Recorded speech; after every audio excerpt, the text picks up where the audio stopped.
Alhamdulillahirabbil alamin wassalatu wassalamu ala Rasulillah wa ala alihi wa ashabihi wa man tabi'ahum bi ihsan ila yaumiddin. Amma ba'd. Alhamdulillah kita lanjut lagi majelis kitab At-Tajwid Al-Muyassar. Kita masih di pembahasan sifat huruf, insyaallah. Kita sisa sedikit lagi, sisa 2 sifat tambahan yang kita belum ambil di pertemuan yang kemarin. Bismillah, walhamdulillah, wassalatu wassalamu ala rasulillah wa ala alihi wa man walah. أما بعد، فكما وعدنا بالأمس أننا سنكمل إن شاء الله اليوم، نكمل باب الصفات، ثم ستكون معنا إن شاء الله أسئلة نراجع معا باب الصفات من أوله إلى آخر ما أخذنا. قال المؤلف حفظه الله: تتمة لباب الصفات. مر معنا الصفات اللازمة التي لها ضد والتي لا ضد لها. الآن عندنا تتمة لهذا الباب. قال: زاد كثير من الأئمة صفتين أخريين من الصفات اللازمة. إذا ما سنأخذ الآن صفة لازمة بمعنى لا تنفك عن الحرف، التي لا ضد لها، وهي تلحق القسم الأخير التي لا ضد لها. قال: التي لا ضد لها على الصفات السبع التي تقدم الكلام عليها. معنى القلقلة، قبلها الصفير، ثم اللين، التفشي، الاستطالة، التكرير، الانحراف، هذا يلحقها. ما هاتان الصفتان؟ قال: وهما الخفاء والغنة. إذن معنا صفتان لم نأخذهما قبل: الخفاء والغنة. في الكلام عن الغنة مر معنا شيء من ذلك في باب المخارج: وغنة مخرجها الخيشوم. لكن ننظر الخفاء. قال: أما الخفاء فمعناه لغة الاستتار. خفي استتر، اختفى استتر. واصطلاحا: خفاء الصوت عند النطق بالحرف. خفاء الصوت عند النطق بالحرف. وللخفاء 4 أحرف، وهي حروف المد 3 والهاء. وسبب خفاء أحرف المد سعة مخرجها. ولخفاء أحرف المد يجب بيانها قبل الهمزة بتطويل مدها. وأما خفاء الهاء فلاجتماع صفات الضعف فيها، ولخفائها يجب بيانها بتقوية صوتها. إذا صفة الخفاء، نعود إلى التعريف: خفاء الصوت عند النطق بالحرف. ليس معنى الخفاء هنا ذهاب الصوت بالكلية، لا، ليس هذا مقصودا، وإنما أصوات هذه الحروف أضعف من غيرها، أخفى من غيرها. ما هذه الأحرف؟ حروف المد 3: الألف والواو والياء. الواو الساكن المضم ما قبلها، والياء الساكن المكسور ما قبلها. هذه الأحرف مع الهاء تتصف بصفة الخفاء. لماذا وصفت حروف المد بالخفاء؟ قال: سعة مخرجها، لسعة مخرجها. حروف المد مخرجها مقدر كما مر، تنتهي بانتهاء الهواء. ليس لحروف المد حيز تعتمد عليه أو تنتهي إليه، وإنما تنتهي بانتهاء الهواء، فهي أوسع الحروف مخرجا. قال: ولخفاء أحرف المد يجب بيانها قبل الهمزة بتطويل مدها. إذا المد الواجب في نحو كلمة مثلا يتساءلون، حرف مد وهو الألف، وقع بعده ماذا؟ همزة. يقول: لخفاء أحرف المد يجب أن نقوي عفوا يجب بيانها قبل الهمزة. وكيف يكون هذا البيان؟ بتطويل مدها. فلذا هذا المد يمد إما 4 وسيأتي معنا أو 5. هذا مذهب حفص رحمه الله. يتساءلون. لماذا هذا المد؟ قال لأن حرف المد خفي ضعيف، وقع بعده همز، فلا بد من تطويل مده حتى لا يذهب بالكلية. هذا معنى كلامه. وأما خفاء الهاء فلاجتماع صفات الضعف فيها. إذا الهاء حرف اجتمعت فيه صفات الضعف، وسيأتي معنا إن شاء الله هذا الكلام اليوم، صفات الضعف، صفات القوة. فالخلاصة أن الهاء اجتمعت فيها صفات الضعف، فلذا خفيت.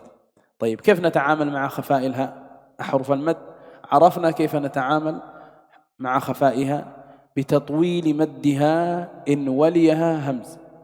طيب بالنسبة للهاء قال ولخفائها يجب بيانها بتقوية صوتها. إذن هكذا نتعامل مع خفاء الهاء، بتقوية صوتها. الأئمة المتقدمون يقولون بتقوية الضغط على مخرجها، لأن لو لم نعمل هذا الشيء خفيت بالكلية وذهبت حتى لا تكاد تسمع. إذن هذه هي صفة الخفاء مع أحرفها. Baik, sebagaimana yang kami janjikan kemarin, kata beliau, pada hari ini kita akan menyelesaikan pembahasan sifat huruf, sekaligus di akhir pembahasan kita akan merojaah, kita akan mengulang.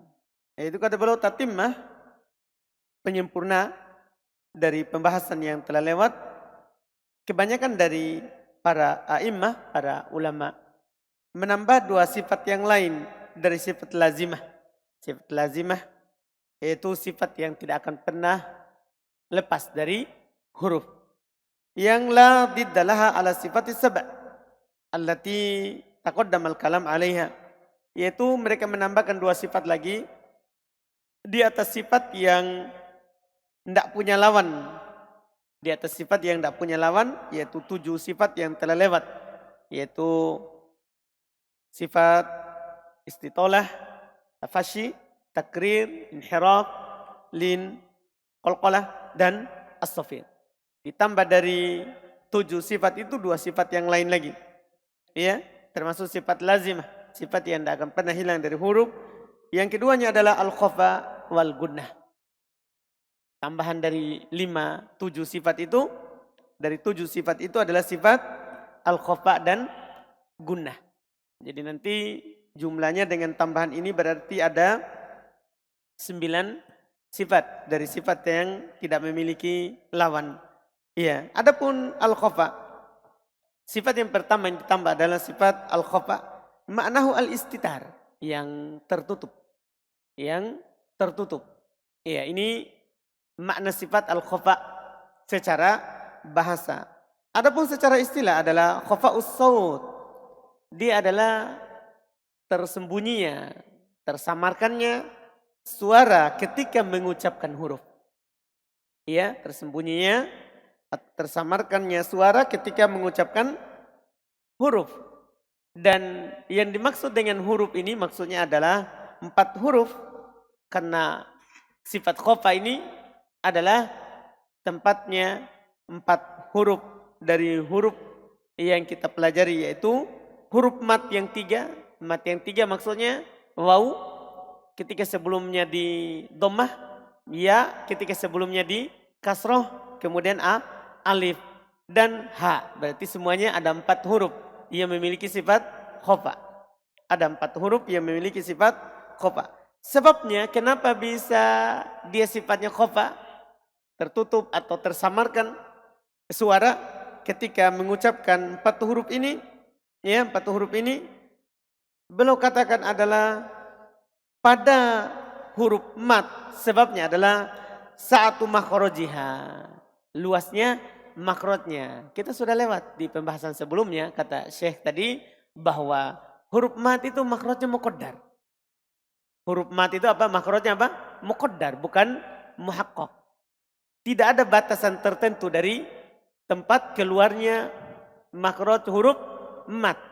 Makhraj huruf mat. Dia akan habis tempat makhrajnya dengan selesainya suara. Selesainya apa? Suara yang kita ucapkan. Karena dia terbentang dari rongga tenggorokan sampai rongga mulut. Sebagaimana yang kita telah lewati sebelumnya di pembahasan apa? Makhraj. Di pembahasan makhraj. Itu sebab khofanya. Sebab khofanya di huruf mat yang 3. Karena luasnya ya tempat keluarnya. Iya kan, luasnya tempat keluarnya. Karena khofanya huruf mat itu sehingga wajib dia dinampakkan sebelum hamzah dengan memperpanjang matnya. Dengan memperpanjang matnya. Jadi maksudnya kalau ada huruf mat yaitu alif ya atau yang disebutkan tadi belum contohkan tadi ya tasa'alun. Ini kan ada hamzah sebelumnya ada alif. Ada alif. Ketika mengucapkannya harus diperpanjang matnya. Oleh karena itu dikata ya tasa'alun ini dibaca dengan 4 atau tadi bilang 4 sampai 5 harokat panjangnya, matnya. Panjang matnya 4 sampai 5. Jadi diperpanjang matnya karena ini disebutkan karena khofanya, tempat keluarnya. Adapun khofanya pada huruf H, kenapa bisa samar? Ya, tersembunyi, tertutup pada huruf H. Alasannya kalau mat kan karena luas tempat keluarnya, makhrajnya, terbentang dari dalam sampai keluar. Adapun H kenapa? Kata beliau, falijtima'i sifat ad-dha'af fiha, karena terkumpul padanya sifat dha'af. Akan datang sebentar bahwa huruf itu ya, sifat itu dilihat dari kuat dan lemahnya, maka nanti akan terbagi menjadi 2. Ada huruf kuat, ada huruf lemah. Ini H terkumpul padanya apa? Sifat lemah. Sehingga ya dia dikatakan khofa. Dia dikatakan ya huruf masuk dalam golongan huruf yang memiliki sifat khofa. Karena khofanya dia ini yaitu lemahnya dia ya dalam ya sifat, sehingga wajib dinampakkan dengan menguatkan suara. Dengan menguatkan suara. Maksudnya tadi sebagian ulama kata Syekh mentakbir dengan ya kuatu dogdiha. Kuatnya tekanannya ketika diucapkan ini huruf dikarenakan dia memiliki sifat ya yang tersamarkan atau yang tertutup. قال وأما الغنة فمعناها لغة صوت يخرج من الخيشوم. صوت يخرج من الخيشوم. ومر معنا أن الخيشوم هو التجويف الأنفي. التجويف الأنفي. قال واصطلاحا صوت مركب في ذات النون والميم. صوت مركب في ذات النون والميم. فالغنة لا تصاحب إلا أحد حرفين، إما النون وإما الميم. فإذا دخلت الغنة على الألف المادية هذا خطأ، دخلت على الواو المادية هذا غير صحيح، دخلت على الياء المادية غير مقبول، دخلت على الضاد على اللام على أي حرف، على الدال على الباء، هذه أخطاء ترد عند كثير من الطلبة وهذا غير صحيح. فالغنة كما قال المؤلف في ذات النون والميم، لم يذكر حرفا ثالثا. فالذي يقول العالمين نقول سلح، غلط، غير مقبول. يعلمون كذلك غير مقبول. ولا الضال هذا كله غير مقبول. لاحظ أن النون والميم هما حرفا الغنة لا غير. قال فهي صفة ثابتة فيهما مطلقا. إذا لا تخلو نون أو ميم من غنة، هذا معنى قوله مطلقا، لا تخلو نون أو ميم من غنة، إلا أنها في المشدد، أي النون المشددة والميم المشددة تكون الغنة أكمل منها في المدغم. هذه المرتبة الأولى. المشدد. المرتبة الثانية المدغم. إذا المرتبة الأولى أكمل من الثانية. ثم يقول وفي المدغم التي هي الثانية كما قلنا أكمل منها في المخفى. هذه المرتبة كم؟ الثالثة. إذا كل مرتبة أكمل من التي تليها. ثم قال وفي المخفى الثالثة كما قلنا أكمل منها في الساكن المظهر الرابعة. وفي الساكن المظهر التي هي الرابعة أكمل منها في المتحرك الذي هي المرتبة التي هي الخامسة. إذا مراتب الغنة كما ذكر، وكل مرتبة أكمل من التي تليها. الغنة في مخرجها تكون أكمل على هذا الترتيب. في المشدد إن، ثم أكمل من المدغم من يقول منوال. وفي المدغم منوال أكمل منها في المخفى من فضة. ثم يقول في المخفى أكمل منها في الساكن المظهر. الساكن المظهر ينأون أنعمت. وفي الساكن المظهر أكمل منها في المتحرك ما لنا هنا نون متحركة وميم متحركة. إذا كل مرتبة أكمل من التي تليها. Yang berikutnya, sifat yang kedua yang ditambah adalah sifat gunnah. Adapun makna sifat ini, gunnah secara bahasa, dia adalah sautun yakhruju minal khayshum, suara yang keluar dari rongga hidung. Gunnah itu adalah secara bahasa suara yang keluar dari rongga hidung. Sementara secara istilah, dia adalah suara yang disusun pada kata yang memiliki nun dan mim. Beliau ingatkan, gunnah itu hanya ada pada dua huruf ini. Huruf nun dan huruf apa? Mim. Gunnah itu hanya ada pada dua huruf ini. Adapun siapa yang membaca gunnah pada selain dua huruf ini, misalnya dia baca gunnah pada alif, dia baca gunnah pada waw, dia baca gunnah pada ya, dia baca gunnah pada dal, pada lam, selain dua huruf ini, maka itu adalah kesalahan, itu tidak diterima. Kalau ada yang membaca gunnah, sebagaimana kata beliau yang kita dengar dari sebagian penuntut ilmu, dia baca gunnah pada selain dua ini, maka itu adalah kesalahan dan tidak diterima.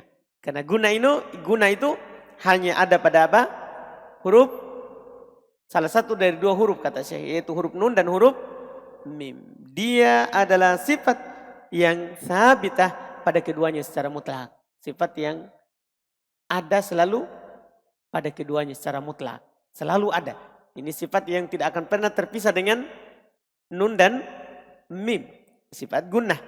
Hanya saja dia memiliki tingkatan. Tidak setingkat gunnahnya. Tidak setingkat gunnahnya. Kata beliau, annaha fil musyaddad akmal minha fil mudgham. Gunnahnya itu lebih sempurna dari ketika dia ditasdid. Ya, ketika dia ditasdid. Iya, itu lebih sempurna. Itu lebih sempurna daripada yang diidgham. Kan ada yang ditasdid, nun yang bertasdid, ada nun yang diidgham. Nun yang diidgham akan datang nanti bentuk ya kapan diidgham ini, kapan dia diidgham, nun diidgham atau mim diidgham. Jadi ketika dia nun atau mim bertasdid itu lebih sempurna gunanya daripada yang diidgham. Tapi yang diidgham itu lebih sempurna daripada yang diikhfa. Yang diikhfa. Iya, nanti akan datang juga kapan mim atau nun itu dibaca apa? Ikhfa. Kemudian pada yang mukhfa itu lebih sempurna daripada yang sukun yang idhar. Kalau ada nun atau mim sukun terus dia dibaca idhar, itu ya lebih sempurna daripada yang sukun idhar, daripada yang sukun yang idhar terus yang daripada yang berharokat. Jadi ketika dia sukun idhar itu lebih sempurna daripada mim atau nun yang berharokat. Berarti dia memiliki beberapa tingkatan gunnahnya. Yang paling sempurna ketika dia bertasdid, kemudian ketika dia beridgham, kemudian ketika dia ikhfa, kemudian ketika dia sukun idhar, kemudian ketika dia berharokat. ثم قال مراتب الغنة. مراتب الغنة التي تقدمت. لذلك قال فتبين من ذلك أن للغنة 5 مراتب: المتقدمة المشدد، ثم المضام، ثم المخفى، ثم الساكن المظهر، ثم المتحرك. هذه مراتب الغنة 5 بالترتيب المذكور. ثم قال والظاهر منها في حال التشديد التي هي المرتبة الأولى، والإدغام المرتبة الثانية، والإخفاء المرتبة الثالثة. الظاهر من الغنة كمالها. إذن الغنة من حيث الزمن معنا زمن كمال، ونستطيع أن نقول مرتبة. الغنة اختصارا لها مرتبتان: مرتبة كمال وهي في المراتب الثلاثة الأول: المشدد والمضام والمخفى. الثابت والظاهر من الغنة في هذه الأحوال هو الكمال زائد على الأصل. قال ومقدارها حركتان. ومقدارها حركتان، وهذا الكلام لم ينص عليه المتقدمون، لم ينص عليه المتقدمون، فلن تجد في كتب المتقدمين من يقدر الغنة بهذا المقدار، مع أنهم قد قدروا المد واستعملوا لفظ الحركتين، لكن لم يقدروا الغنة بهذا المقدار، لأن هناك فرقا بين مقدار الحركتين ومقدار الغنة. لذلك نقول هذا الضابط للتقريب، هذا الضابط أن مقدار الغنة حركتين للتقريب، المراد منه تقريب زمن الغنة.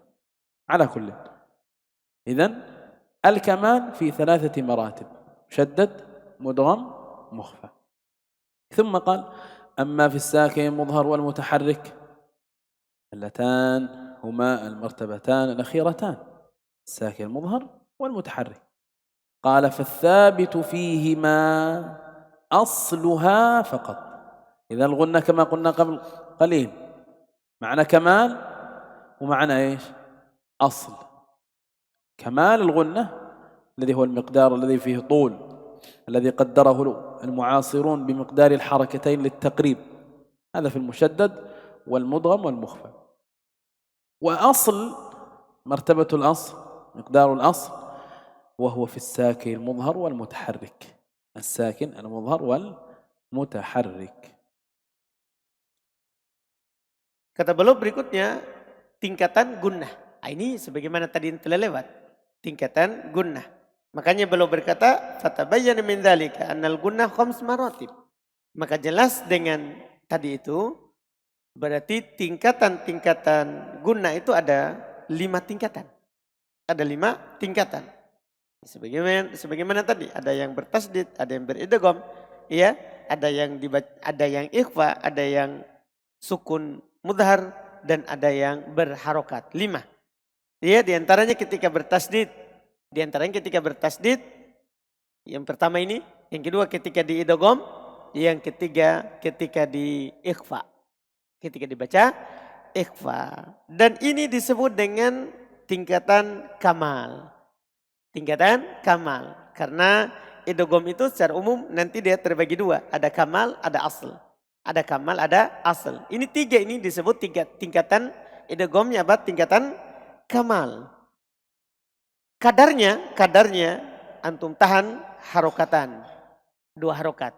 Jadi ketika huruf mim dan nun bertasdid, tahan 2 harokat. Kadarnya. Ketika diidgham nun dan mimnya, tahan 2 harokat. Demikian pula ketika dibaca apa? Ikhfa.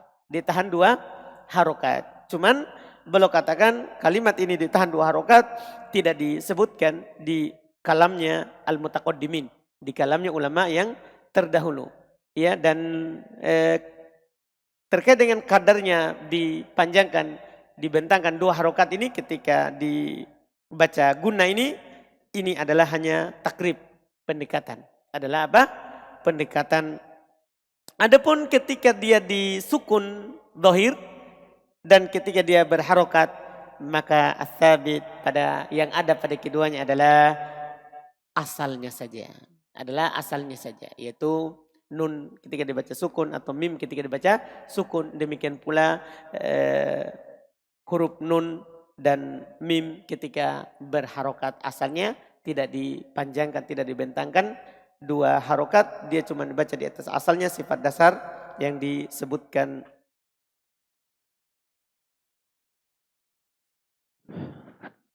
نكون بهذا قد انتهينا من هاتين الصفتين، الصفتان اللذان وضعهما المؤلف تحت قوله تتمة. ثم قال ومما تقدم يعلم أن أي حرف من حروف الهجاء لا بد أن يتصف ب5 صفات من الصفات التي لها ضد. أي حرف لا بد أن يأخذ 5 من الصفات المتضادة. وأما غير المتضادة فتارة يتصف بصفة واحدة أو صفتين منها، وتارة لا يتصف بشيء.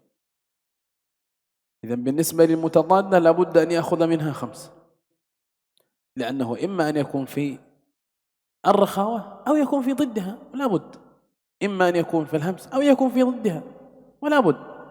لكن في غير المتضادة قد يأخذ صفة وقد يأخذ أكثر وقد لا يأخذ بالكلية. قال فلا ينقص الحرف عن 5 صفات ولا يزيد على 7. إذن الحروف العربية كلها أقلها اتصف ب5 وأكثرها اتصف ب7. لا يوجد حرف اتصف ب8 صفات، لا يوجد. قال فمثال ما له 5 الهمزة، فهي مجهورة شديدة مستفلة منفتحة مصمتة، هذه 5. ومثال ما له 6 القاف، فهي مجهورة شديدة مستعلية منفتحة مصمتة، هذه من الصفات ايش؟ المتضادة. ويضاف إلى هذه 5 صفة القلقلة السادسة، وهي من الصفات التي لا ضد لها، فيصير للقاف 6 صفات. ومثال ما له 7 صفات الراء، فهي مجهورة بينية مستفلة منفتحة مذلقة. يضاف إلى هذه 5 صفتا الانحراف والتكرير، وهما من الصفات التي لا ضد لها، فتحصل أن للراء 7 صفات. إذن الراء هو أكثر الحروف صفات، هو أكثر الحروف صفات لأنه اتصف ب7 ولا يتعدى الحرف أي حرف من حروف الهجاء هذا العدد 7 صفات. Kemudian kata beliau, berarti kita telah selesai dari yang disebutkan, ya, 2 sifat tambahan yang dibawa ucapan beliau tatimmah, dibawa ucapan penulis sebagai penyempurna dari apa yang telah lewat dari 7 sifat yang tidak memiliki lawan. Kata beliau berikutnya, wa mimma taqaddama, dari apa yang telah lewat tadi diketahui bahwa huruf manapun dari huruf-huruf hijaiyah, maka pasti dia bersifat paling sedikitnya dengan 5 sifat. Dari sifat yang memiliki lawan, dari sifat yang memiliki lawan, itu paling sedikitnya. Dia akan bersifat dengan 5 sifat dari sifat yang memiliki lawan.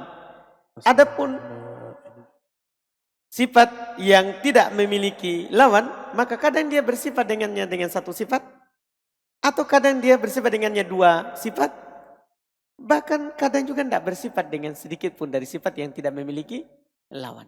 Jadi dia sifat yang memiliki lawan itu pasti dia bersifat dengannya. Pasti dia bersifat dengannya. Tapi kalau sifat yang tidak memiliki lawan, belum tentu dia bersifat dengannya. Maka huruf itu tidak akan pernah kurang dari 5 sifat. Huruf itu tidak akan pernah kurang dari 5 sifat. Iya, yang beliau katakan. Dan tidak akan lebih daripada 7. Jadi sifat terbanyak adalah 7. Tidak ada huruf yang bersifat dengan 8 sifat. Ya, paling panjangnya adalah 7. Contoh, sekarang contoh yang huruf yang memiliki 5 sifat. Misalnya dicontohkan Hamzah. Dia memiliki sifat majhurah, jahar. Dan dia memiliki sifat syadidah, syiddah. Itu yang kedua. Kemudian ketiga dia memiliki sifat ya istifal. Yang ketiga dia memiliki sifat infitah. Kemudian dia memiliki sifat ismat. Ini namanya berarti Hamzah memiliki berapa sifat? 5 sifat. Contoh yang memiliki 6 sifat. Contoh yang memiliki 6 sifat dari huruf, yaitu huruf qaf. Huruf qaf. Ini qaf memiliki 6 sifat. Pertama, dia memiliki sifat majhurah, jahar. Yang kedua, dia memiliki sifat syiddah. Yang ketiga, dia memiliki sifat isti'la. Yang keempat, dia memiliki sifat infitah. Kemudian yang kelima, dia memiliki sifat ismat. Ini 5 dari sifat yang memiliki lawan. Yang memiliki lawan, lahadid. Kemudian ditambah di atas 5 ini sifat qalqalah. Berarti ini sudah berapa ini? 6. Karena qaf memiliki sifat apa? Qalqalah, dari sifat yang tidak memiliki lawan. Dia adalah sifat yang tidak memiliki lawan. Jadi qaf jadinya memiliki berapa sifat? 6 sifat. 6 sifat. Contoh yang memiliki 7 sifat. Contoh huruf yang memiliki 7 sifat. Yaitu huruf ra. Huruf ra. Dia memiliki sifat majhurah, jahar. Dia memiliki sifat bainiyah. Dia memiliki sifat istifal. Dia memiliki sifat infitah. Dia memiliki sifat idlaq. Dia memiliki ini yang memiliki lawan ya. Kemudian berikutnya ditambah dari 5 ini sifat yang memiliki lawan ini 2 sifat lagi. Dari sifat yang tidak memiliki lawan. Jadi sifat yang memiliki lawan ada 5 dia punya. Kemudian sifat yang tidak memiliki lawan dia memiliki 2. Apa itu? Yaitu al-inhiraf. Ra memiliki sifat apa? Al-inhiraf. Kemudian juga dia memiliki sifat at-takrir. Dia memiliki sifat apa? At-takrir. Berarti dan keduanya ini sifat yang tidak memiliki lawan. Berarti fatahassala tersimpulkan bahwasanya untuk ra memiliki berapa? 7 sifat. Dan Syekh tambahkan tadi ra ini aktsarul huruf sifatan. Huruf yang paling banyak sifatnya. Huruf ra ini adalah huruf yang paling banyak sifatnya dari huruf hijaiyah. Huruf yang paling banyak sifatnya dari huruf hijaiyah. ثم قال ولا يخفى بعد هذا التوضيح طريقة استخراج صفات كل حرف من الحروف. هذه أمثلة مثل ب3 أحرف ثم يقول لا يخفى كيف نستخرج صفات أي حرف. والسبيل في هذا الأمر في كيفية استخراج صفات الحرف هو أن تأخذ الحرف الذي تريد أن تتعرف على صفاته فتبحث عنه أولا في الهمس لأنها أول صفة درسناها، فتبحث عنه في حروف الهمس فحثه شخص سكت، إن وجدته في هذه الأحرف وإلا فهو في صفة الضد. إن لم يكن مهموسا لا بد أن يكون مجهورا، لا يوجد وسط، إما أن يكون مهموس وإما أن يكون مجهورا. ثم تبحث عنه بعد ذلك في الصفة التي تليها وهي صفة الشدة، تبحث عنه في حروف الشدة في أجد قط بكت، إن وجدته وإلا فابحث عنه في حروف لن عمر بينية توسط، فإن وجدته فهو متصف بالرخاوة ولا بد، إما أن يكون شديدا أو متوسطا أو رخوا. ثم تبحث عنه في الصفة الثالثة من الصفات المتضادة وهي صفة الاستعلاء، تبحث عنه في حروف الاستعلاء خص ضغط قض، إن وجدته وإلا فهو في ضدها الاستفال. ثم تبحث عنه في الإطباق وصاد ضاد طاء ضاء وإلا فهو في الانفتاح، ثم في الإذلاق فر من لب وإلا فهو في الإصمات. هكذا ستستخرج له إلى الآن 5 صفات ولا بد وكلها متضادة، ثم تنتقل إلى الصفات غير المتضادة فتبحث عنه أولا في الصفير، صفيرها صاد وزاي سين، ثم تبحث عنه قلقلة قطب جد أحد هذه الخمسة، ثم تبحث عنه في اللين، ثم تبحث عنه في التفشي، ثم الانحراف، ثم التكرير، ثم الاستطالة، ثم تبحث عنه في الخفاء أو الغنة ما أخذناه قبل قليل. هكذا نستخرج صفات أي حرف، وسنتدرب على ذلك بعد قليل إن شاء الله. Kemudian kata beliau, wala yakfa ba'da hadzal tawdih, berarti tidak samar lagi setelah penjelasan tadi itu, karena tadi 3 contoh. Dicontohkan 3 huruf cara mengeluarkan sifatnya. Ada huruf hamzah, kemudian tadi ada huruf qaf, kemudian ada huruf ra. Itu 3 contoh cara menentukan sifatnya. Berarti setelah penjelasan ini kata beliau tidak samar cara mengeluarkan sifat dari setiap huruf. Dari setiap huruf.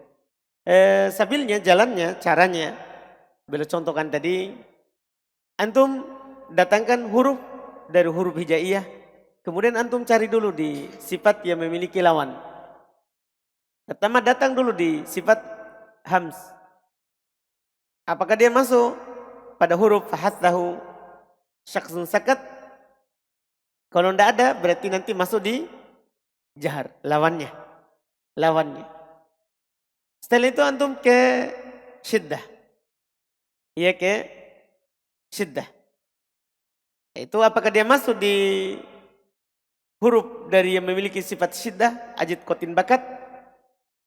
Kalau tidak ada berarti pasti masuk di lawannya. Tawasud atau rokhawah. Tawasud atau rokhawah. Setelah itu antum pergi ke sifat al-isti'la. Sifat al-isti'la. Khussadaqtin kir. Kalau ada di situ berarti masuk di sifat isti'la. Kalau tidak ada maka dia masuk ke lawannya. Itu sifat apa? Istifal. Sifat istifal. Setelah itu antum menuju sifat idbaq. Sifat idbaq yaitu sod, do, to, do. Iya. Kalau setelah itu sudah selesai, maka dia tentunya di sifat apa? Infitah. Sifat infitah. Setelah itu perhatikan sifat idlaq. Ya, idlaq. Apakah dia masuk dalam huruf farra min lub atau tidak? Kalau tidak masuk berarti dia di mana? Di ismat. Di ismat. Itu di sifat yang memiliki lawan. Setelah selesai dari sifat yang memiliki lawan, dan itu pasti ada 5 yang memiliki lawan. Karena semuanya ada 11. Tapi kan ada sifat syiddah lawannya 2. Lawannya 2. Ya, sifat syiddah lawannya 2. Yaitu sifat tawasud dan sifat ar-raqabah. Setelah itu antum ke sifat yang tidak memiliki lawan. Dan ini tidak semua huruf punya. Ini tidak semua huruf memiliki sifat yang tidak memiliki lawan.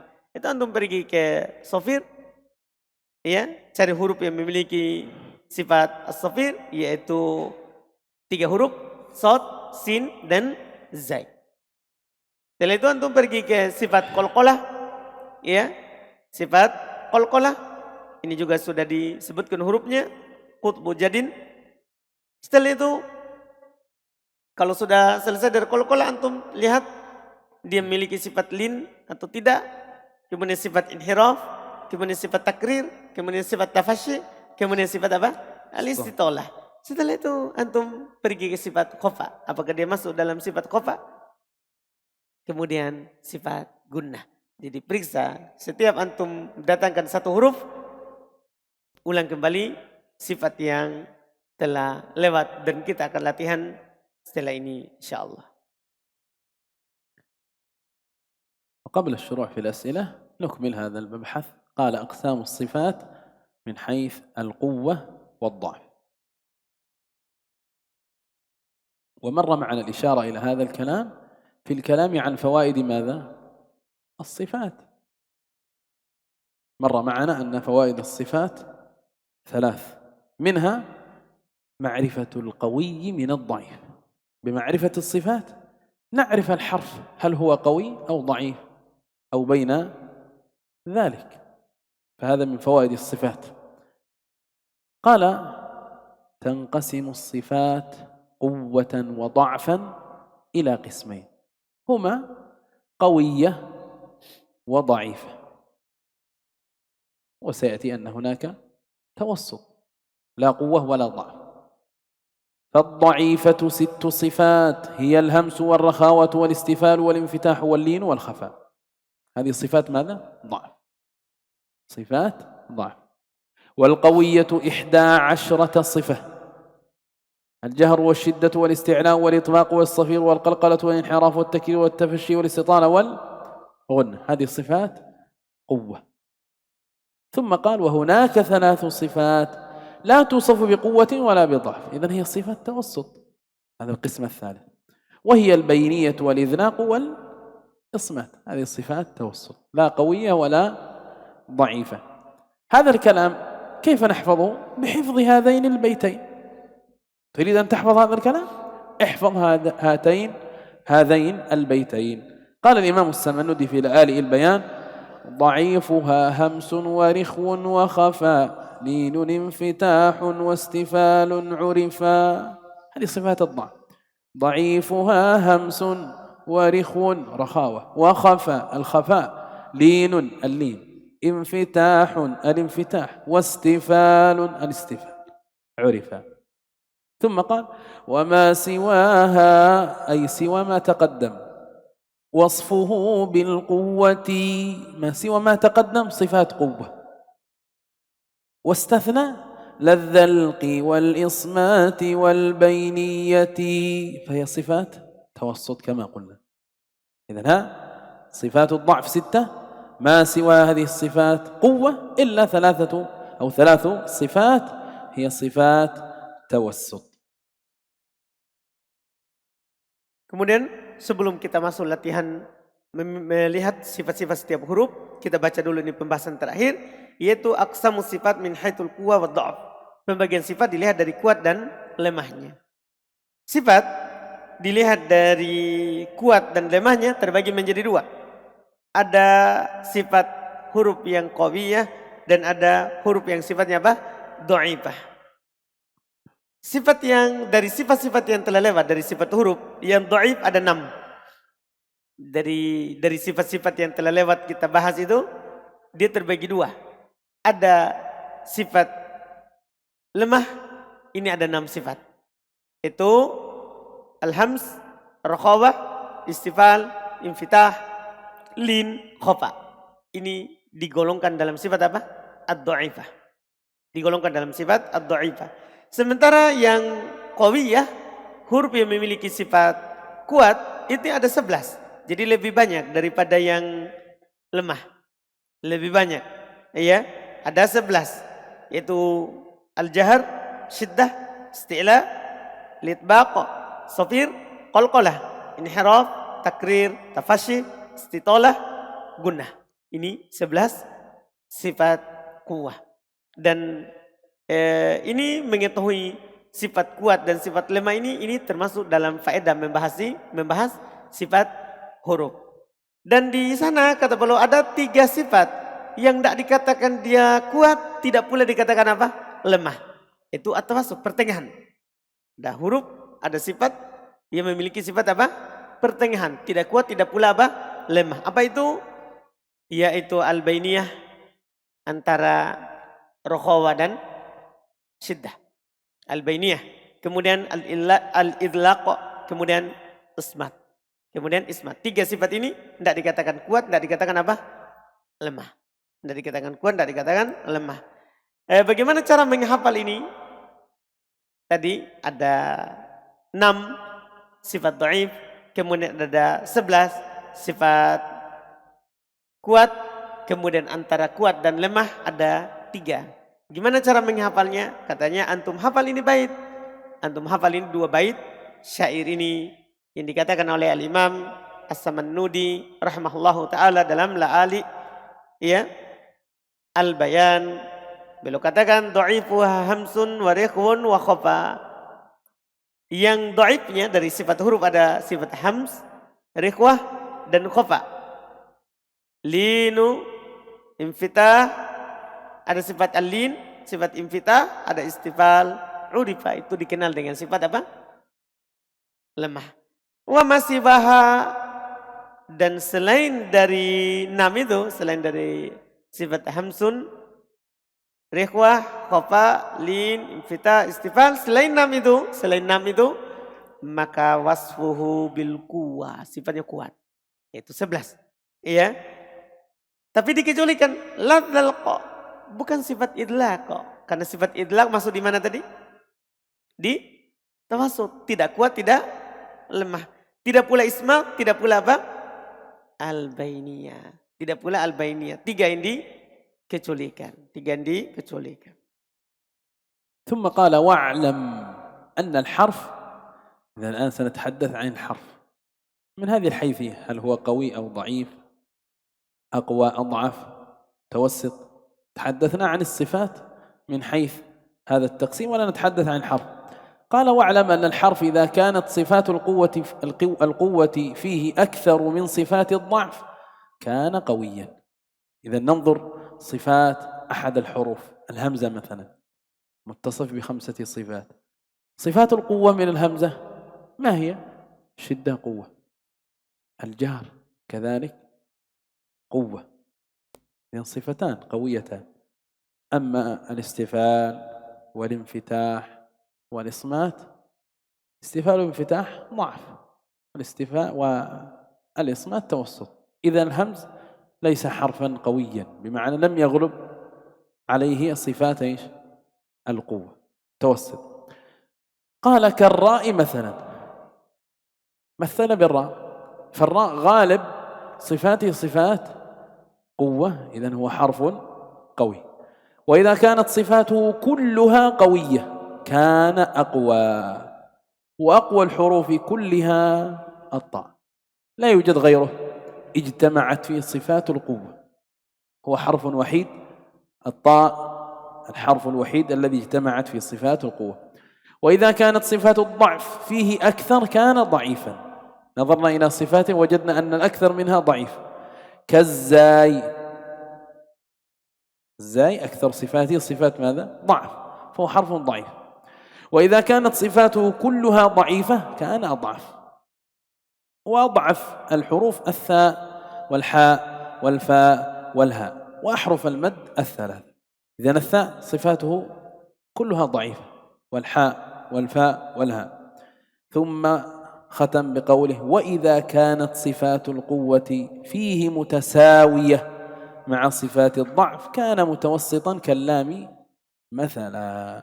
إذن هذا تقسيم الحروف من حيث القوة والضعف. قال السمنودي في كتابه التحفة السمنودية قوي أحرف الهجاء ضاد با قاف جيم دال ضا را صاد. هذه الحروف حروف قوية. والطاء أقوى الحروف كما مر. والضعيف سين ذال وزاي تا وعين شين. كذاك حرف اللين خاء كافها والمد مع فحثه أضعفها. حرف المد مع الفاء والحاء والثاء والهاء أضعف الحروف. والوسط همز غين مع لام أتت والميم والنون فخمسا قسمت. أي أن الأحرف من حيث القوة والضعف تقسم إلى 5 أقسام. معنى قوي وأقوى 2، وضعيف وأضعف، وبينهما متوسط، فصارت 5 أقسام.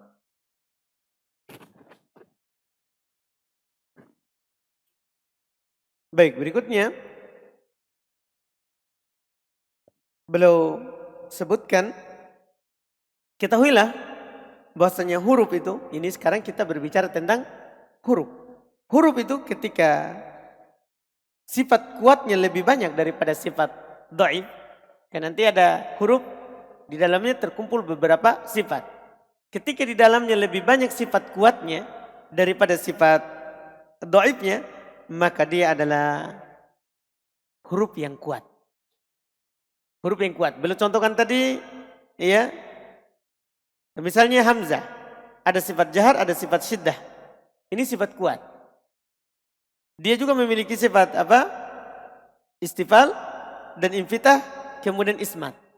Sifat istifal, infitah ini sifat dhaif. Kemudian ismat pertengahan. Tidak kuat, tidak juga dhaif. Berarti dia memiliki sifat dua sifat kuat, dua sifat lemah. Dan satu sifat pertengahan. Berarti hamzah dia huruf pertengahan. Dia huruf pertengahan, bukan huruf yang kuat, bisa juga bukan juga huruf yang lemah. Karena dia sama-sama. Tapi kalau sifat kuatnya lebih banyak daripada sifat lemahnya, maka dia disebut huruf apa? Huruf kuat. Boleh contohkan ro misalnya. Ro.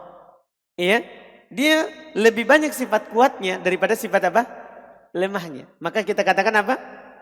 Huruf ro adalah huruf yang kuat. Kalau sifatnya seluruhnya adalah sifat kuat, tidak ada sifat lemahnya, tadi yang sifat-sifat yang sudah dibagi tadi, semua huruf ini sifatnya adalah masuk sifat kuat. Maka kana aqwa. Maka itu namanya aqwa. Jadi ada sifat qawi terus aqwa. Itu sudah dua. Ya, ada kuat, ada lebih kuat. Dan aqwal huruf kulluhat ta. Faedah. Huruf yang paling kuat dari huruf hijaiyah adalah huruf apa? Ta. Karena terkumpul padanya seluruh sifat kuat. Jadi satu-satunya huruf yang memiliki sifat yang lebih kuat adalah si huruf apa? Ta. Huruf ta. Jika sifat dhaifnya lebih banyak, maka itu huruf dhaif. Terkumpul padanya sifat, ada sifat kuat, ada sifat lemah. Tapi yang lebih banyak sifat apa? Lemahnya. Maka itu huruf apa? Huruf lemah. Kalau ada sifat kuat tapi ada lebih banyak sifat lemahnya, maka itu huruf lemah. Dhaif seperti zai. Tapi kalau sifatnya seluruhnya sifat lemah, tidak ada sifat kuat sama sekali, maka ad'af. Berarti sekarang kita memiliki dua lagi. Ada dhaif dan ada ad'af. Tadi ada qawi, aqwa. Sekarang dhaif, ad'af. Berarti sudah 4. Sudah 4 huruf pembagiannya. Qawi, aqwa, dhaif, ad'af. Dan huruf yang paling lemah dari huruf hijaiyah adalah sa, ha, fa, ha, dan 3 huruf mat. Ini huruf yang paling lemah dalam huruf hijaiyah. Huruf sa, huruf ha, huruf fa, huruf ha, huruf mat yang 3. Mat yang 3 maksudnya waw sukun sebelumnya dhammah, ya sukun sebelumnya kasroh, dan alif. Itu mat yang 3. Terus setelahnya, jika sifatnya, ya, jika sifat kuatnya sama dengan sifat dhaifnya, maka dia disebut huruf apa? Huruf yang pertengahan. Sama-sama dia memiliki sifat. Ada sifat dhaif, terus ada sifat qawi. Tapi sama-sama jumlahnya. Maka ini namanya huruf apa? Mutawassit. Ini huruf yang pertengahan. Seperti apa? Seperti huruf lam misalnya. Lam misalnya. Dia memiliki sifat kuat, tapi juga memiliki sifat apa? Dhaif. Sama-sama jumlahnya. Maka dia disebut huruf pertengahan. Berkata Imam As-Samanudi rahimahullah dalam kitab Tuhfatus Samanudiyah, qawiyun ini menjelaskan jumlah huruf, dari huruf yang kuat dan huruf yang lemah kemudian pertengahan. Beliau katakan qawiyu ahrufil hija, huruf hijaiyah yang kuat itu adalah dad, ba, qaf, jim, dal, dha, ra, shad dan ta, aqwa. Jadi huruf yang kuat saja kuat, dad, ba, qaf, jim, dal, dha, ra, shad. Ini kuat. Tapi aqwa, ta. Jadi akan ada qawi, ada aqwa. Yang paling kuat adalah huruf apa? Ta. Wad dhaif, sementara huruf yang lemah adalah sin, dal, zai, ta, ain, shin. Demikian pula 2 huruf lin. Ya, demikian pula 2 huruf lin. 2 huruf lin siapa? Waw. Ketika sebelumnya fathah, ya ketika sebelumnya fathah. Itu namanya 2 huruf lin. Sudah lewat bersama kita. Kha, kaf, wal mat. Dan huruf mat bersama fahassahu yaitu fa ha sa ha. Bersama fahassahu yaitu fa ha sa ha ad'afuha. Ini yang paling lemahnya. Berarti 4 ya. Ada qawi, aqwa, terus dhaif, ad'af. Dhaif, ad'af. Wal wastu sementara yang pertengahan, wal wastu pertengahannya ada huruf hamzah, ghain, ma'lam bersama lam, atas datang juga bersama lam wal mim wan nun. Demikian pula tambah mim dan nun fa khamsan qusimat. Berarti semuanya 5 dibagi.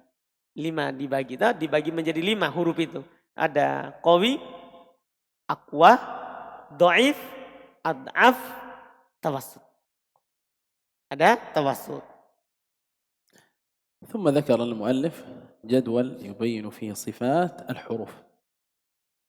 جدول يوضح صفات كل حرف من حروف الهجاء فيذكر الحرف ويذكر صفاته. ونسأل بعضكم اليوم كما وعدنا اسمك. رزقي. أنا أريد يوضح الحروف أما الاسم محفوظ. Maksudnya Syekh, nama antum ditahu, tapi kasih jelas hurufnya. درس المخارج والصفات. إذن يا رزقي استخرج لنا صفات الراء إن شاء الله. سريع أنت ستو. طيب استفال، انفتاح، إذلاق، فرع، جميل. تكرير، وبتكرير جعل، انحراف، وهي الأخيرة. أحسنت، هذه 7 صفات. اسمك أنت لا تلتفت. نعم. استخرج من صفات الهمز.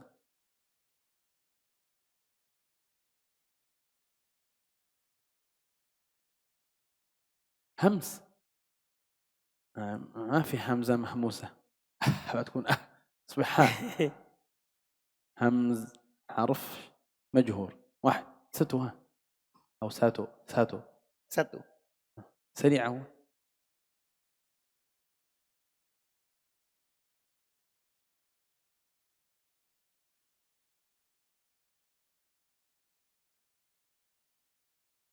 ننتقل إلى الصفة التي تلي الهمس والجهر. ما هي الصفة التي درسناها بعد؟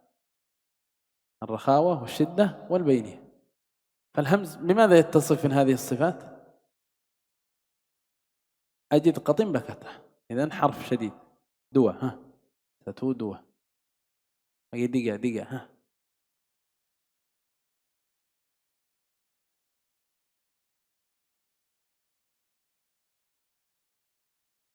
ما هي الصفة التي تلي الشدة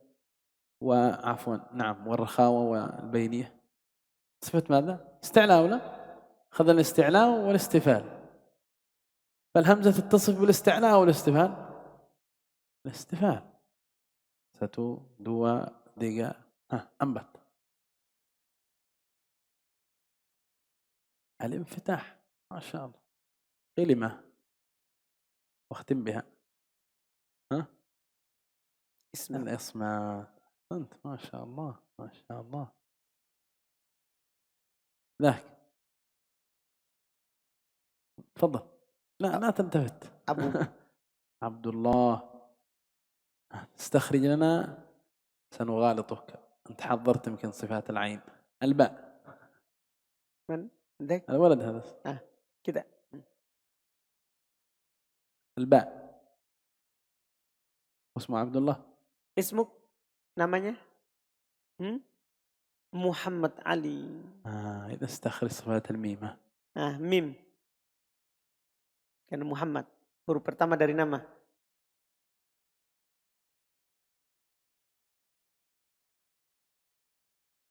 نبحث عنه أولا في ماذا؟ أول صفة أخذناها الهمس والجهر. مهموسها فحثه شخص سكتم. سكتم. Ada di hams همس أو جهر. Lawannya. Pilih hams atau jahar. Kalau hams itu tadi Syekh sebutkan. Fahathahu syakhsun sakat. Ada nggak mim? Nggak ada, berarti jahar. Itu cara mengeluarkannya. Jadi setiap yang pasangan mana hurufnya? إذا Terus. مجهور. Jahar berarti. حرف مجهور. أنت معنا؟ طيب أكمل صفات الميم. مجهور ستوه مجهور اتفقنا. سبكت. انتقل كده في الشدة أو البينية أو الرخاوة. Nah, kemudian jadi tadi sudah jahar dia, bukan hams. Sekarang apakah dia syiddah atau bainiyah atau rokhawah? Ini mim. Kalau syiddah hafal hurufnya. Terus jahar bainiyah hafal hurufnya. Kemudian rokhawah hafal hurufnya. Rokhawah selain bainiyah dan selain syiddah. إذا بحثنا عنه أولا في الهمس والجهر، عرفنا أنه مجهور. طيب نبحث عنه في الشدة والتوسط والرخاوة. هل هو من حروف أجد قطم بكت بكتم؟ ها؟ Itu apakah dia huruf ajid kotin bakat dari sifat syiddah? Enggak. Tidak. هل هو من حروف لن عمر؟ Apakah dia ada dari huruf lin umar? Ini mim. إذن حرف توسط. Berarti توسط. نبحث عنه الآن في الاستعلاء وضده الاستفال. Nah, sekarang kita cari di istilah sama istifal. Mana mim? استعلاء خص ضغط قضم. هل هو منها؟ خص ضغط قضم. استفال. أحسنت. مستفل. نبحث عنه في الإطباق والانفتاح. هل هو في الإطباق أو الانفتاح؟ وصاد. Apakah dia di itbaq atau di infitah? Itbaq maksudnya 4 huruf. Sod, dot, to, do. Infitah. انفتاح. نبحث عنه في الإذلاق والإصمات. وفر من لبي. الحروف المذلقة. الحروف المذلقة. حروف المذلقة. Apakah dia idlaq atau ismat? Idlaq. Mim. فر من لب. المذلقة. مذلقة. Berarti pas المذلقة. مذلقة.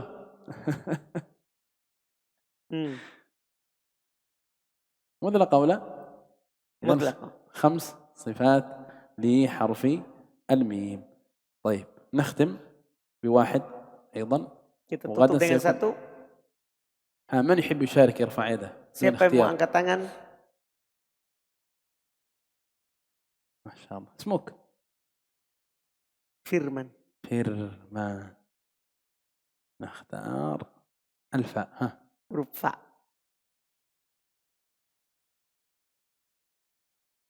همس. طبعا الميم نسينا له الغنة هكذا ولا؟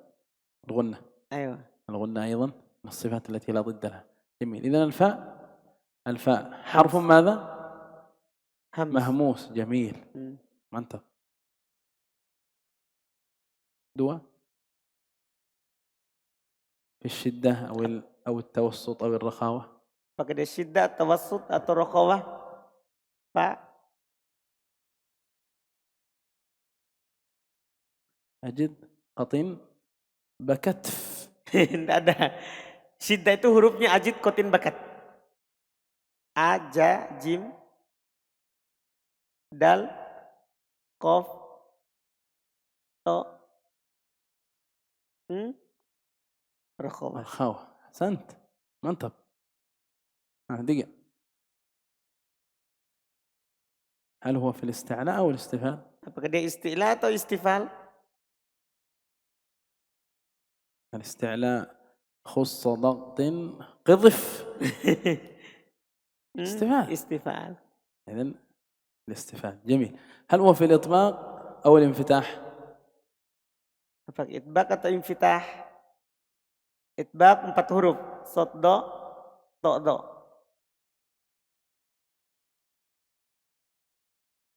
Itbaq atau infitah?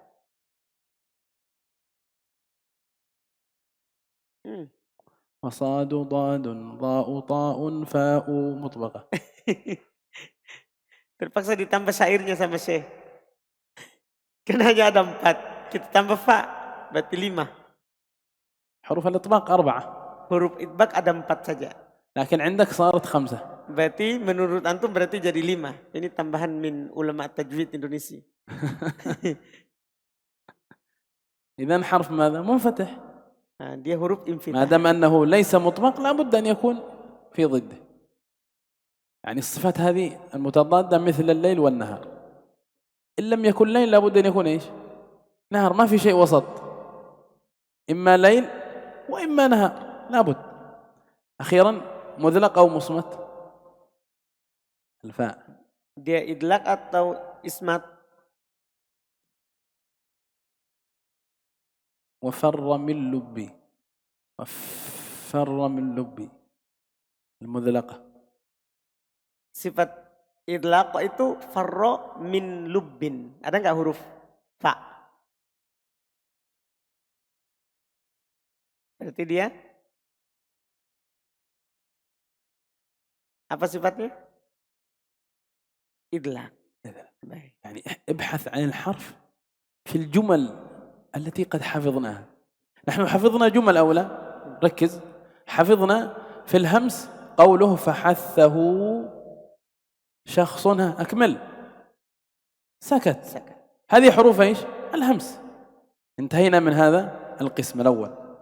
ثم حفظنا في الشدة أجد، أكمل، قطن بكت. وحفظنا في التوسط لن عمر.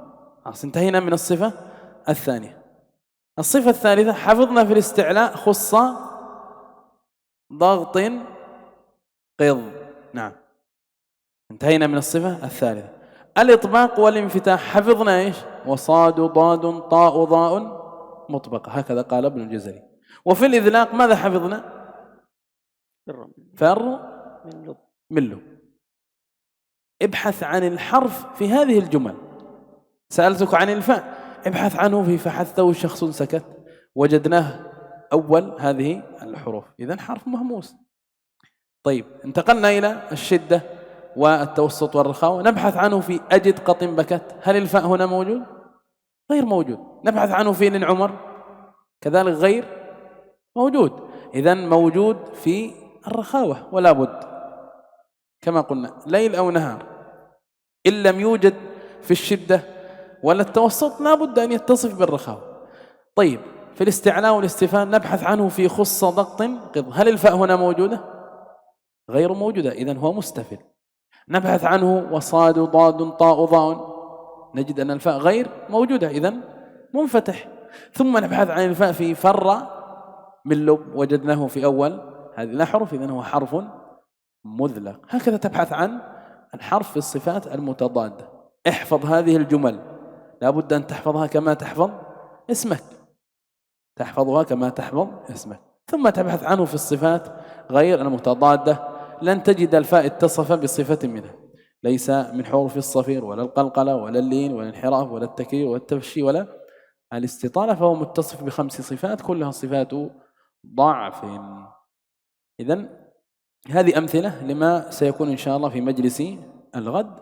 سيكون أول الدرس إن شاء الله أسئلة بهذا النحو، فنراجع باب الصفات مراجعة دقيقة. وتلاحظ أن الجدول الذي في آخر باب الصفات هو سيساعدك إن شاء الله، سيساعدك على حفظ الصفات. هي مرتبة ولكل حرف خانة تخصه. Sifat yang memiliki lawan itu kata Syekh seperti siang dan malam. Kalau tidak siang ya malam. Artinya kalau tidak ada di siang, ada di malam. Maka antum harus hafal setiap jumlah dari setiap sifat yang dibatasi hurufnya. Seperti sifat yang memiliki lawan ada hams dan jahar.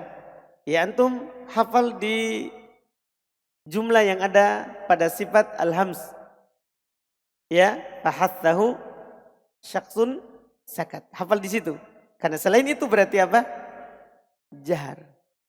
Itu yang pertama. Kalau ndak ada di fahathahu syakhsun sakat berarti jahar. Terus sifat kedua ada 3 sifat. Syiddah, lawannya tawassut dan raqabah. Nah, tawassut, syiddah sudah ada hurufnya, antum hafal. Ajid, qatin, bakat. Ini sifat syiddah, huruf syiddah. Kemudian tawassut ada juga hurufnya, lin umar. Antum hafal ini. Syiddah dan tawassut. Selain itu berarti masuk di mana nanti? Raqabah.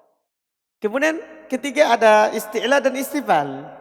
Isti'la itu hafal jumlahnya itu, hafal. Khussadaqtin kim. Hafal itu. Itu isti'la. Selain itu berarti apa? Istifal. Kemudian antum hafal huruf itbaq. Itbaq itu 4 huruf. Sod, do, to, do. Kalau tidak masuk di itbaq berarti masuk di mana? Infitah. Selain 4 huruf berarti, selain 4 huruf itu berarti infitah. Itu yang keempat. Yang kelima ada idlaq dan ada ismat. Kalau idlaq ada hurufnya. Farromin lob. Selain itu berarti apa? Ismat.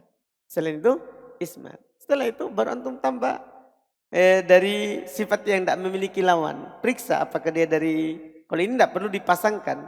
Apakah dia dari sofir, kolkola, ya, atau lin, inhiraf, takrir, tafashi, istitolah, kemudian apakah khufa atau gunnah. Periksa, ini kan satu-satu.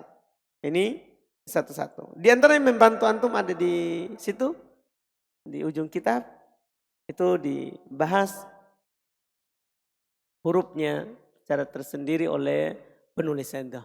Ada di tabel situ, itu yang bisa membantu antum juga menentukan sifat. Seperti Hamzah, dia memiliki 5 sifat. Jahar, syiddah, istifal, infitah, ismat. Kemudian ke bawah itu ba, dia memiliki 6 sifat. Jahar, syiddah, istifal, infitah, idlaq, qalqalah. Itu yang diringkaskan oleh penulis. Jadi ini semua huruf ada di akhir pembahasan sifat. Yang ada bukunya bisa dilihat, yang beruntung. Yang ada bukunya. Yang tidak ada bukunya ya beruntung juga. Alhamdulillah. هل في سؤال عندهم؟ Apa ada pertanyaan? Insya Allah kata saya tadi, insya Allah besok awal dars kita meroja lagi sifat. Awal dars, awal pelajaran kita meroja lagi sifat. Ada pertanyaan? إذا نكتفي بهذا القدر. سبحانك وبحمدك لا إله إلا أنت نستغفرك ونتوب إليك وصلى الله وسلم على نبي محمد وعلى آله وصحبه أجمعين والسلام عليكم ورحمة الله وبركاته.